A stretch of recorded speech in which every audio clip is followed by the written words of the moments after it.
Welcome to Above and Below, the podcast of the Construction Industry Alliance for Suicide Prevention. My name is Sonya Bohmann, and I am the executive director. Joining me today is Zulq Malik and our guest, Sarah and Matt Cottam. Zulq, take it away. Awesome. So welcome everyone to another episode of CISP. It's my distinct pleasure to introduce to you both Sarah and Matthew Cottam. We're going to preface them, we'll allow them to introduce themselves, but forewarning, this is literally sleeping with the enemies. We have someone that represents the Merit Shop Association for Pacific Northwest, and then we have AGC, which represents almost a unionized association. But their union is not just about those two specifically, but I think their journey of how they got here today is just an awesome story that we want to share. So welcome, Sarah and Matthew. I'm going to let you guys start because you guys are just genuine human beings that I had the pleasure of meeting in person a little over a year and a half ago. Thank you. Yeah, thanks. Yeah. I'll start. So first, just to kind of wrap that up, yes, I work for Associated Builders and Contractors, have been extremely blessed by this organization.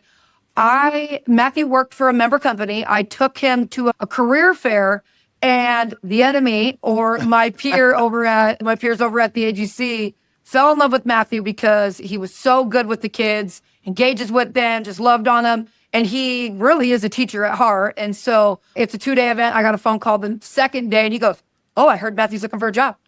I'm like, "No, it's not for you guys." But it was a really good move for our family. He does great work over there. So yeah, it is very cool because we get to be in construction, and then you'll hear a little bit more. We're both in recovery from drugs and alcohol. Yeah. And so it just fits. It's our whole family. So yeah. That's awesome. Yeah. That's awesome. Matt, I mean, I guess I know that typically Sarah speaks on your behalf anyways. Is there anything you want to toss out there, buddy, for you? I don't even know what day I get paid on. Okay. I have to ask her. So, Hey, we all have different data. So I think I used to work for a company and we had a career fair. And when they approached me at first, I wasn't sure if I could do it. But then I quickly realized that, this is something that maybe I have a gifting for, is to teach people, to actually develop people and move out of actually building buildings into building people. So that's what I get to do now. Yeah. So very nice. So for all those that don't know, Matthew's teaching, I believe, the carpentry trade. Yeah. I teach carpentry for the AGC apprenticeship trade. And we are an open shop, just, the apprenticeship side is. So yeah, it is a merit-based program. Yes. Yeah, otherwise, no, they're great. They're great. Yeah. But our story actually starts before that. So we actually met in a Bible study, and it was a recovery church that we were going to. And I just celebrated in September 16 years clean and sober. And yeah, really, really big deal, because I look back now and I go, I don't even know that person, But it was not from alcohol. I will say that was not my drug of choice. But yeah, and so we met him in a Bible study. Our journey, we've been so many people throughout that, but recovery always being really at the center of who we are. And then we know, like, God put us in the positions that we're in because we have the privilege of leading so many people really in recovery. We were recovery pastors. We started so many recovery ministries, just trying to show people that you can have fun. You can have a good time being clean and sober. You don't have to you don't have to drink alcohol. You don't have to, do drugs to have a good time. Because, I don't know if anyone follows me on social, but I have a really good time. We're traveling. We're doing all the things, Mexico, cruises. Like, we have a great time. You can have fun in a detention center, just so you know. Sarah has that outlook on life, and it's really about perception, right, and where you're at. And Sarah does a really good job of doing that. Well, let's just say I did have fun in detention because I've been there. Okay? Through my addiction, we know. Yes. Awesome. So, we want to have an open and candid conversation. A CISP represents when things just get to their worst state, right? Like, there's mental health issues. There could be a substance abuse issues. It could just be life is overwhelming for people. And unfortunately, then there's a final outcome that none of us are prepared for. So we've had episodes about talking about prevention. We've talked about, a postvention a little bit. And, we want to talk about people because our industry is like that. I know, Matthew, you've been around it long enough. Sarah, you're now around it by virtue of your position you have. Yeah. We have a addiction part of our industry, which is a subculture. Yeah. So, Matthew, is there anything you could share with the industry? You've been through the trades. You know what it's like to be out in the cold. Yes. You know what it's like to, obviously entertain with some extracurricular activities. Yes. Yes. So what can we do to make our industry a little bit better? Well, I think it starts with communication. It starts with open dialogue. You know, we're only as sick as our secrets. And I know you've heard that before. Oh, I love that quote. Wow. Yes. And the stigma or the shame that's behind addiction, that's a lot less than what it used to be, you know, 100%. because I'm a recovering alcoholic, right? And before it would be something that you would want to, I'm a man, pull yourself up by your bootstraps. The construction industry is very macho sometimes, you know, and nobody wants to talk about the real issues, you know. But I think that through other people and peers, because construction is something, they work hard and they play hard, right? So after work, you're drinking beers or you're drinking whatever on the side of the road, or we're going to the bar, especially working out of town. You're away from your family, your support, you're alone. And we already know what isolation does to people. And a lot of people, it drives them to drink, you know? So I spent a lot of years doing that at first, thinking those things were going to make me happy, if you will. And it turns on you after a while. That's for sure.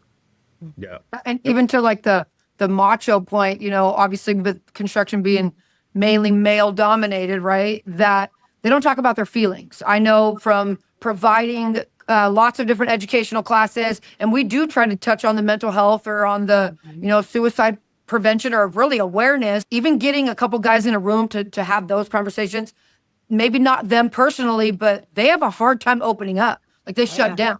And so knowing like how it was in the field for Matthew or seeing when Matthew was in the field, like they just don't do that. So then they stay numb.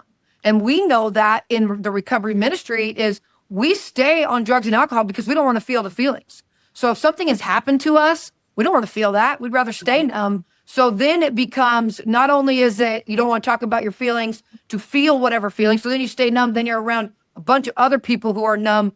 And then before you know it, you wake up and it's 10, 20 years later, you might not even have wanted that, but that's where you're at now. So, and then it's, you know, not much awareness and I think we're doing a way better job now, but unless there's the one person who's like, no, I'm clean and sober and I'm not afraid to share that, it has to start with someone, right? And I'm sure we'll get into this later, but it's like someone, whoever is living that life of sobriety or has, you know, got help with some type of mental health resources or went through counseling or something, like it takes them being bold to speak up for then other people to say, wait a second, I'm there too, or I could be there. And so I love what you said about communication, because really if no one opens their mouth, nothing changes. Well, Yeah, go ahead, sir, Matthew. Go ahead. Well, I was going to say it starts with like AA, right? That's kind of my background, AA. Backing up a little bit, I went to 3 rehabs by the time I was 18 years old. I didn't have a father growing up. I actually used to live outside of Trenton, New Jersey. So I've been back east. I went to Rancocas Valley High School back there, where you're from, right? So, so I had this experience in my background of drugs and addiction and alcohol and that kind of lifestyle. When I finally did get sober, it was from somebody that was going to AA.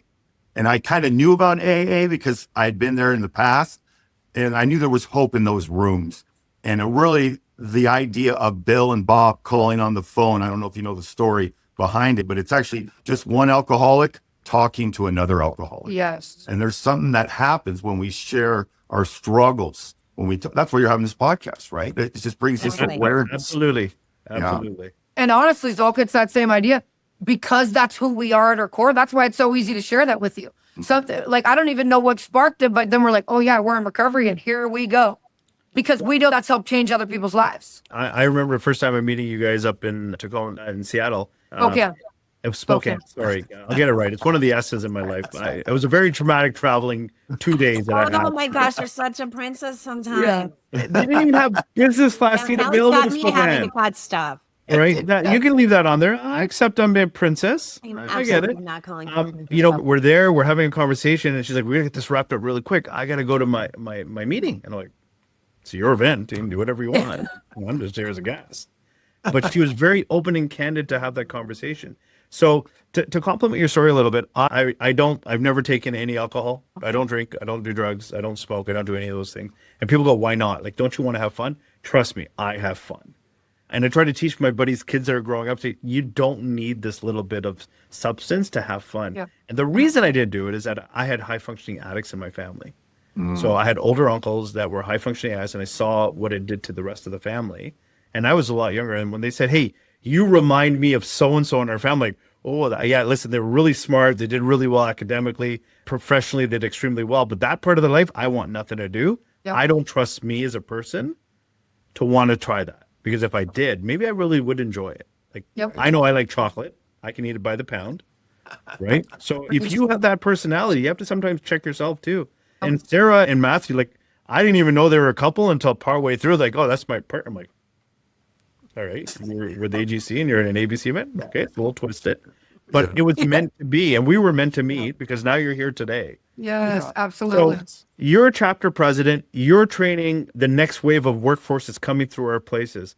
Yep. Do you have this active conversation with them when you're doing their apprenticeship program, Matthew?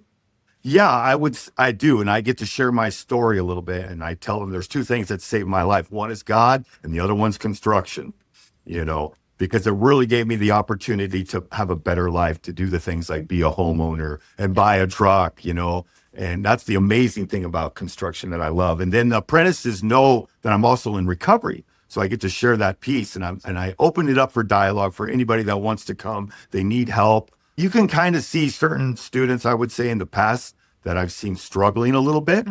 For sure. We've had some different challenges when it comes to that. And I try to be an open book, That's awesome. Yeah. And honestly, like, I would applaud his boss as well. Like, his boss has known that he is in recovery, and he's made allowances for him to still be able to have his ministry. Like you said, Zulq, when we met, that was a Thursday night, I was getting my 15-year coin. Well, construction for the Zoom classes for the apprentices and for all those, the AGC has made it to where Matthew could still go and be very active in his recovery. And then also has encouraged Matthew to share his story with the apprentices, because ultimately we know that testimonies help change lives. Because we know our story, someone is going through exactly what I've gone through, and same with Matthew. And so I really do applaud the AGC for that, and Mike for doing that. And then now that I am the boss and I am in recovery here at ABC, that's the topic of most of our conversations. My entire board, everyone knows I'm in recovery. We're applying for the recovery workplace. I mean, there's quite a bit of stuff. We have NA options at every single thing we do. Like, the days of standing around and networking with the beer are over. Yeah. Because that's not it. Like, that's okay, but that's not life. And so I would say between both organizations, it's like, yeah, recovery is at the top of our conversations and our stories and our tongue to be able to share with the next generation. So that actually brings a question up. Is one, I have two. I have a couple questions. First of which, only allowed one. What was the thing that shifted that put you on your journey to recovery? Like, what was the moment of clarity for you? Or was there a moment of clarity for you? I'll go first. So mine was jail. Oh. Because, yeah, and honestly, it was in jail. Let's not be too real here, Sarah. Like, yeah. I mean, hey, here it is. I was in jail. Great. Carry on. Yeah. And again, it's my testimony. Like, I'm not ashamed, because of where I've been is what has set me apart to be the CEO of ABC today. I feel like, and it's another sidebar, but I'm confident enough to talk with not only the C-suite in construction, but all the field guys I relate to very well because of my story. So I just love it, right? So Incredible. Anything they've done, I've probably done it way worse. So, but in jail, the crazy part about it is it wasn't necessarily even being in jail. It was that I actually used while I was in jail. And how's that possible? It's pretty gross, so we're not going to share all the details, but people sneak stuff in, okay? Gotcha. But I used in jail, and it was the fact I came down in jail. And so, mind you, Matthew's story a little bit, I come from a huge line of addicts. I actually got sober before my mom, before my uncles, before everybody. My dad died from addiction. Like, it's been this whole crazy, lifestyle. So then I get in trouble. I go to jail. In my addiction, I stayed on drugs. I never once did it one day and then just didn't do it the next. The only time I didn't do it was when I fell asleep. So, I mean, that was for 5 years straight. Like, it was pretty crazy. But in jail, I got high, and I had to come down because it's not like an endless supply, right? And it was that moment. I remember like the moment in right now today too of thinking, if I use when I get out, I'm going to stay loaded. And it was crazy because up until that moment, like, I did quite a bit of time. I did 5 months in the county jail, and I fell in love with myself. Like, I loved who I was. I played cards. Like, I was putting on little runway shows. Like, I was the life of the party. Ultimately, to Matthew's point, I have fun in detention. I truly had a blast in jail, but that's because I found out who I was. Like, I was sober and had a great personality. Like, I looked in the mirror and I'm like, I didn't identify myself with my mistakes. Like, I'm pretty darn cool. And so I thought, and so it was through this whole journey of like, I don't want to be that person anymore. Like, I since I got sober, I've been sober. Like Matthew's story, he has a couple relapses through his journey. That hasn't been mine. Like, but there's two different there's two different types of people. Some that get it, and then, but I'm like so driven, almost to the point of it's a little crazy. But I never want to go back there. And it was going through those experiences of I don't want to be that anymore. I don't want to do that anymore. So made changes in my life, and then here I am 16 years later to where I no longer have to use drugs and alcohol to feel a certain way. So that's my and I would say I'd have different moments of clarity. Of course, I could tell you real quick a story. When I was 19, I was driving my grandmother's station wagon, and she only had an AM radio. And I was quite struggling, as a 19-year-old kid would do. And I'm sitting there bawling, and I can't remember if I just broke up with my girlfriend or something was happening, right? That was ruining my life. And I basically was looking up to the sky, praying through the windshield, looking up and saying, if there's anybody out there, if there's somebody that really cares, God, if you're real, I want to know, and you'll play this song for me. And it was, give me the Beat Boys and free my soul. I want to get lost in rock and roll. Yeah. And literally, I kid you not, I turned the radio on, and the song started right after that prayer from the very beginning. And I pulled over and bawled for like 5 minutes or something. You know what I mean? I can tell you can feel the emotion right now, man. That's awesome. Yeah, but at that moment, I knew there was something greater than me, right? Yeah. And it was amazing. Fast forward to addiction now and drinking, because like you said, I thought I was a functional alcoholic. Like you said, you had in your family. And as long as you're making it to work on time and doing the things and checking the boxes, you can still drink. And I used to know I was an alcoholic, and I would say, yeah, I'm an alcoholic. Who cares? Yeah. Right? That's the idea. Yeah. And slowly, it's like, 8 out of 10 times you're fine. Then it turns into that 6. Then it turns into, well, it's a coin. Let's flip a coin. Let's drink and see what happens. I might wake up in Montana with my face frozen to the lawn, lose my wallet, whatever. Because it always starts off with, well, we're just going to go have 1, 2 drinks, whatever it may be. And then the next thing you know, you're blacked out. Right?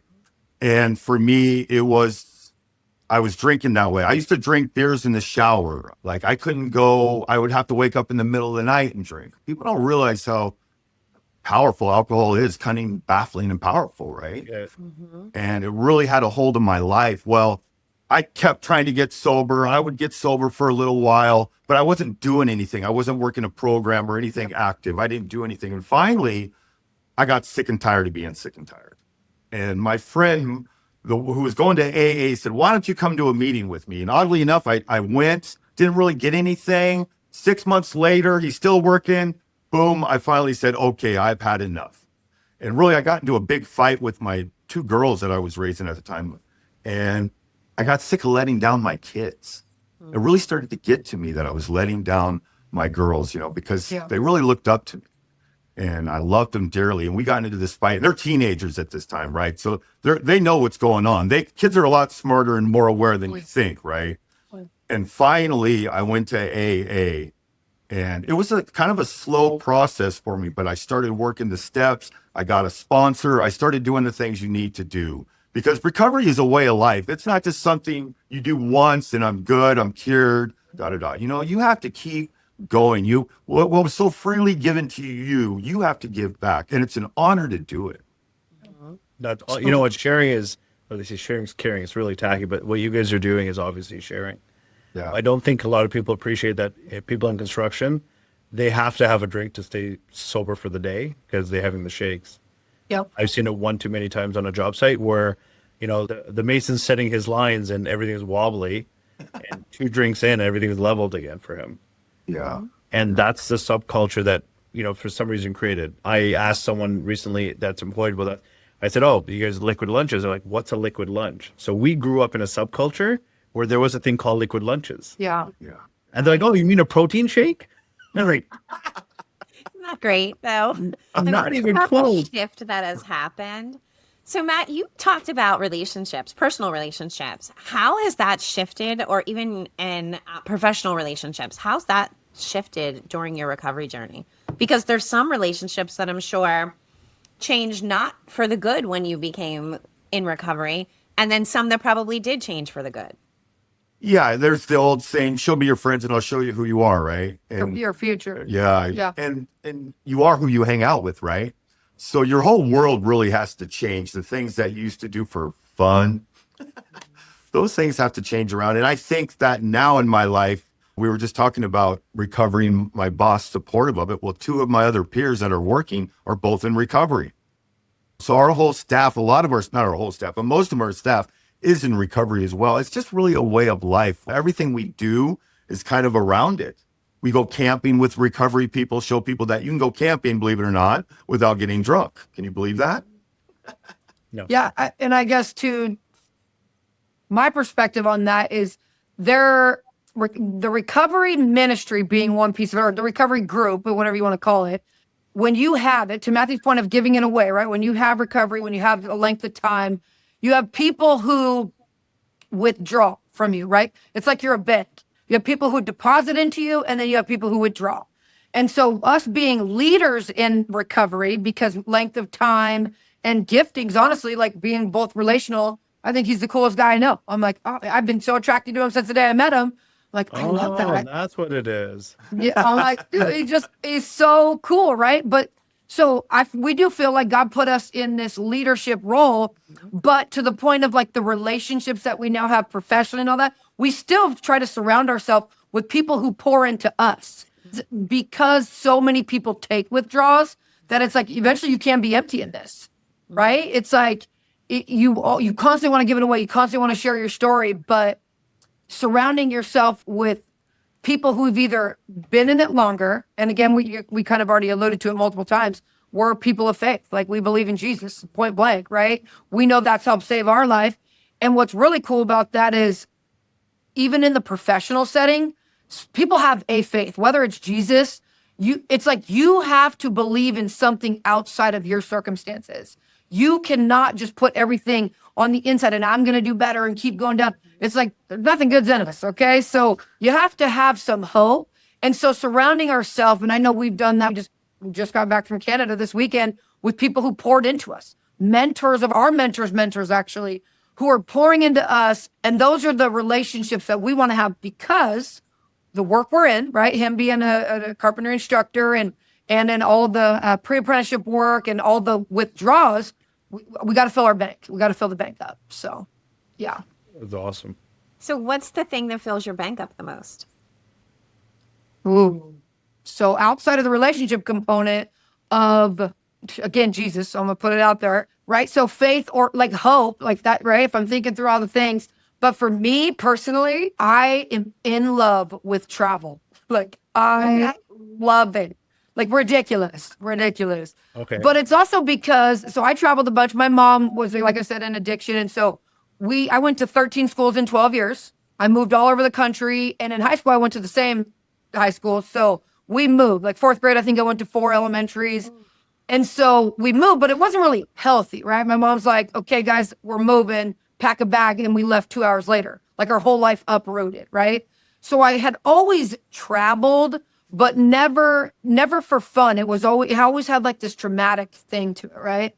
So now I'm in a place, like I told my board when I got the job, I was like, I get 4 weeks off a year and I will be gone all 4 weeks. So if you're looking for someone to work 80 plus hours, I'm not your person, because I do get filled by going and, one, providing environments for other people to go and have a good time, or for us to go and see the world. Like, God made the most amazing planet, and I got a pretty long bucket list. So for me, right, and again, thinking everything revolves around alcohol. Everywhere you go, it's alcohol, it's wine, it's this, it's that. It's like I get to show, the people closest to me, my family, my peers, my colleagues at work. Like, Sarah does the most in travel without a drop of alcohol and nothing surrounding drugs or alcohol. And it's so cool. Like, I will book a flight before I'll buy groceries. You know what I mean? That's who I am. So that's what I guess. Outside of relationships and people, but travel just fills my tank. Yeah. Totally. Matt, how about you? What fills your Well, and I would say I'm 51% extrovert, 49% invert. I have that really, like, to recharge my batteries, if you will, there are definitely times through my faith and meditation and reading the Bible, things of that nature, working on journaling as well, that kind of recharge you. You know, set that pace for the day, and you gotta have this routine daily. I'm a very big routine guy, and I like to have my moment in the morning. You know, all of us do, I'm sure. And then after that, it's relationships. It's sharing your story. It truly is. That recharges me when I see the people and success stories, and that recharges me, because there's sometimes there's not a lot of success stories when you look around and you go through those seasons of people are actually, now because of fentanyl, and people going back out think they're doing a drug. Well, it's laced with fentanyl, and they're overdosing and dying. And I've lost 3 people in the last year that were close to me. So addiction is very real. It is a very real thing. When you're in that world and you see that, it affects you. It does. But the success stories behind it are greater, and that's the thing that really recharges my batteries, I would say. So I've got same question from a different perspective for both of you. Okay. People are going to be listening to the podcast. We're going to have some people that are skilled trades people. We're going to have a lot of people that are sitting in a managerial or office related positions. So Sarah, for you, okay, what's an advice that you would give somebody that's sitting in the ivory tower sometimes that they think it is? What advice would you give to them to say, hey, listen, this is a step you should look at for yourself to determine if you actually have a little bit of a substance abuse problem? Because a lot of people don't think they do. A lot of people say, hey, I'm a social drinker. I'm pretty cool. And they get lit up on a Friday night, then a Saturday night and Sunday night, and they go back to work on Monday. But by clinical definition, they need to take the edge off with something.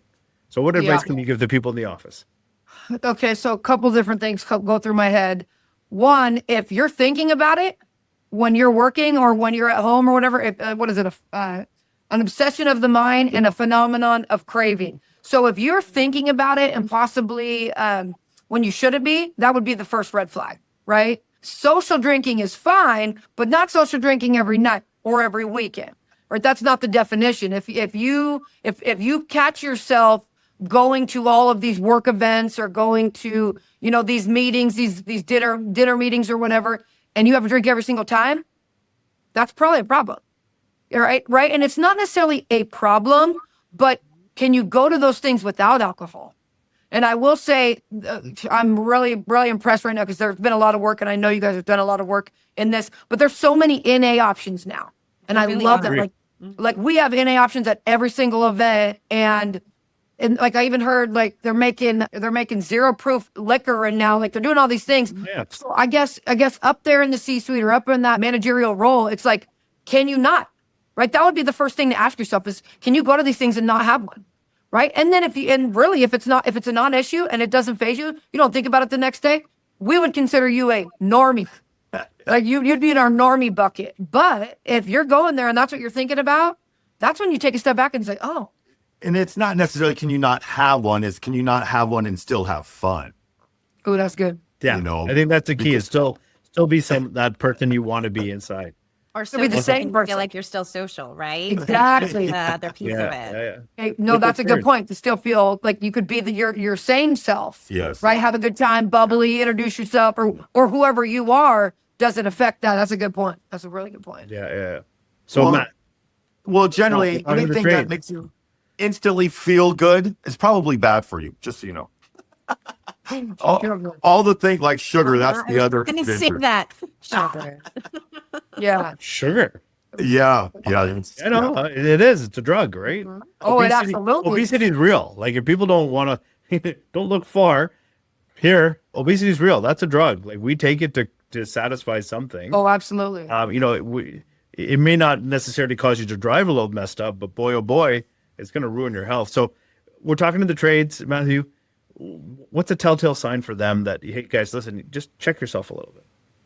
Yeah, there's quite a few. I mean, each person is different in that sense, but if you are a slave to it, if you will. Like everybody thinks that there's this free and I just want to be free and I just want to be free. But the most free you can be is not to have to be controlled by any substance. You not have to take something to feel better, to feel comfortable in your own skin. A lot of people are socially awkward, if you will, so they drink, but there's certain things that I would say to somebody. If they came to me and they asked me, hey, what can I do?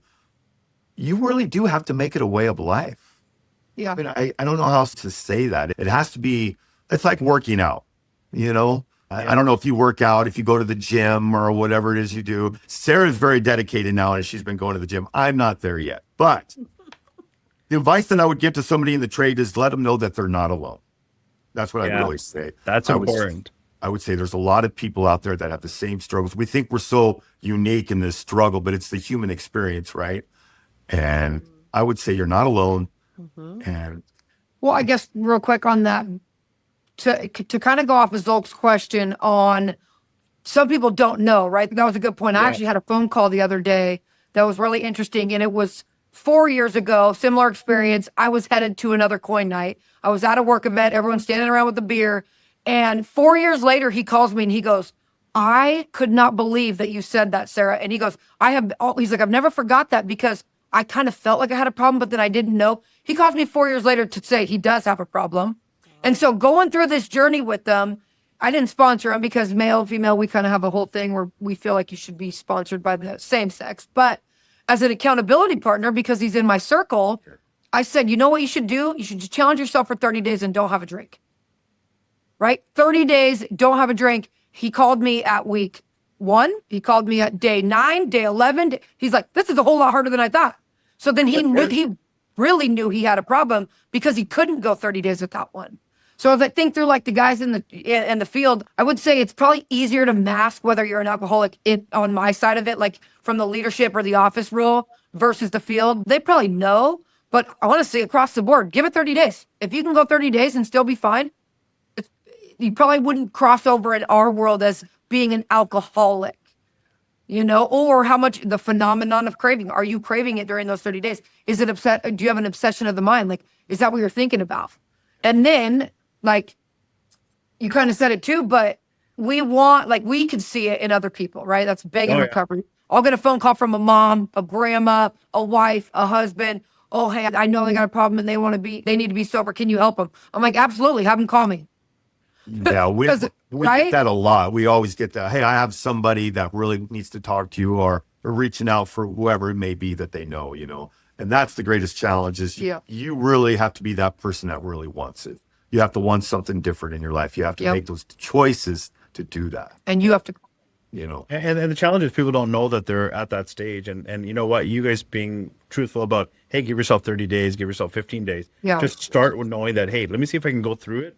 And if I still don't crave it, then I'm probably okay. But chances are there's a lot of people that need basically chemical courage to keep going. Yep.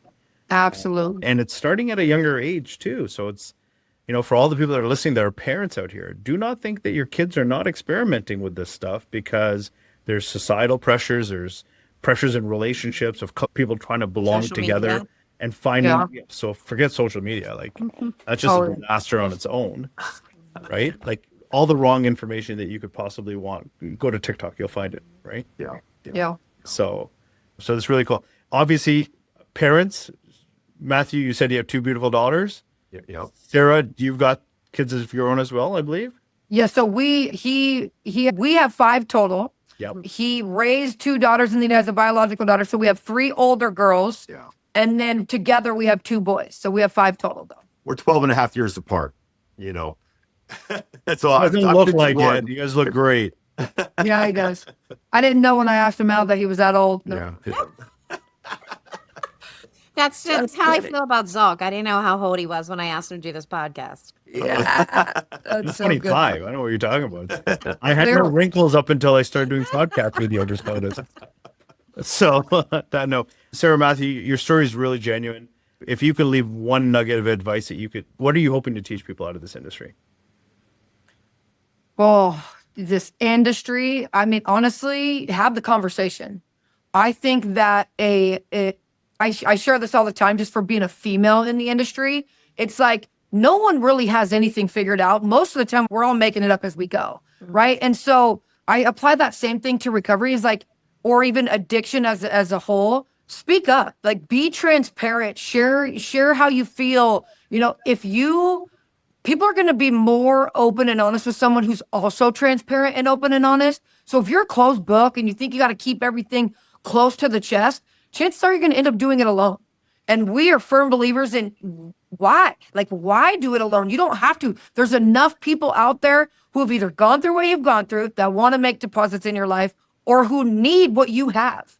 And so we love the power of a testimony. And so that's why speaking up. And so I guess as I think through it, it's like, be bold, share your story, open up with someone, or if you are struggling, speak up.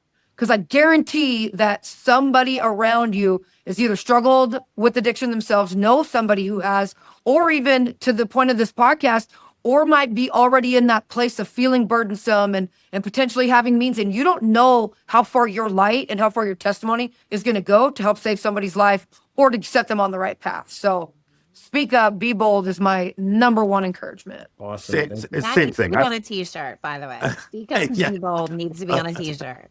That's so Oh, good. shoot. Yeah, I would Right. don't isolate, right? Do not isolate. That's the number one thing. We all know somebody that has a recovery background almost. I don't know if you guys do in your own personal lives, know somebody that's in recovery. Yep. That's really where I went. Is I saw somebody else and they had what I wanted, Yep. and so who is that in your life that you can look at and you say, hey, what do they have that's different? What are they doing that's different? Yep. Why do they seem happy and I'm over here miserable? That's what I would say. Yep. Incredible That's awesome. advice. All right, Zulq, is it time for the question? It's the time for the question. So All right. So CIASP has chosen an overall word for the year, and then we asked each of our board members to choose one as well. So we end all of our podcasts asking our guests, what is your word of the year? you first, You want to go Sarah. first? Do you want me to go first? Or? Okay, Matthew, go Whatever first. you want, you guys. You got Okay. ladies Wow. first, Matthew. I'll take the lead. So redemption is my word, and redemption is a huge word, right? But Haven't this heard that one yet. this redeeming quality that we are more than our mistakes, that people see in us. A lot of times we're our biggest critics, aren't we? We're so hard on ourselves. I'm not me. I'm pretty easy on me. 25-year-olds, we already know how you are. Yeah. exactly. And to know that we have, of course, a God who loves us and people in our life that want to pour into us, and we're redeemable. Yep. Awesome. That's beautiful, dude. Yeah. That's So deep. That's so good. That should be on another t-shirt on the back of the All the t-shirt. podcasts we've done so far, and we ask every single guest, it's the first time Yeah. we've heard redemption, and I love that. Okay, what do you got, Sarah? That's so good. So my word for the year is wait. So rather than hurry up and make the decision or reacting before thought is put into it, or I'm a very fast-paced individual. I'm the one that will make the decision to get it all done for everybody and anybody.